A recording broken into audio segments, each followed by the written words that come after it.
திண்டுக்கல் மாவட்டத்தில் திமுகவினரால் தாக்கப்பட்டு மருத்துவமனையில் சிகிச்சை பெற்று வந்த அதிமுக நிர்வாகிகளை முன்னாள் அமைச்சர்கள் திண்டுக்கல் சீனிவாசன், நத்தம் விஸ்வநாதன் ஆகியோர் நேரில் பார்வையிட்டு ஆறுதல் கூறினர்.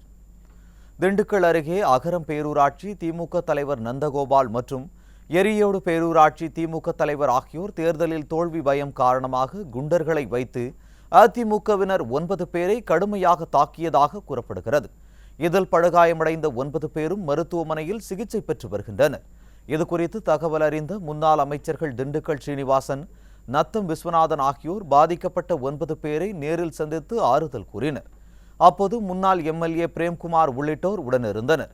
இதைத் தொடர்ந்து செய்தியாளர்களிடம் பேசிய முன்னாள் அமைச்சர் திண்டுக்கல் சீனிவாசன், வீடு புகுந்து அதிமுகவினர் மீது தாக்குதல் நடத்திய திமுகவினர் மீது காவல்துறை நடவடிக்கை எடுக்க வேண்டும் என வலியுறுத்தினார்.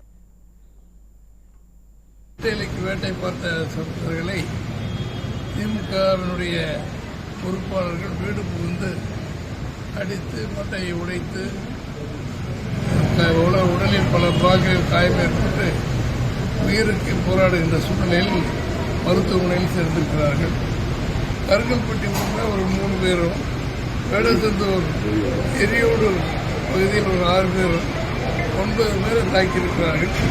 இதுவரை தாக்கப்பட்ட 9 பேர்கள் மீதுக்கு இவர்களுக்கு எதிரான எந்த நடவடிக்கையும் காவல்துறை எடுக்கவில்லை. எடுக்க வேண்டும் சம்பந்தப்பட்டவர்கள் பேசியிருக்கிறோம். எடுக்காவிட்டால் அதற்குரிய வேற என்ன நடவடிக்கை எடுக்கப்படும் என்பதை நாங்கள் இப்போ எல்லாம் பேசி சொல்லிட்டு வந்திருக்கோம். இப்போ சிகிச்சை நல்ல முறையில் கொடுக்கப்பட்டிருக்கிறது. விரைவில் காவல்துறை நடவடிக்கை வேண்டும் என்று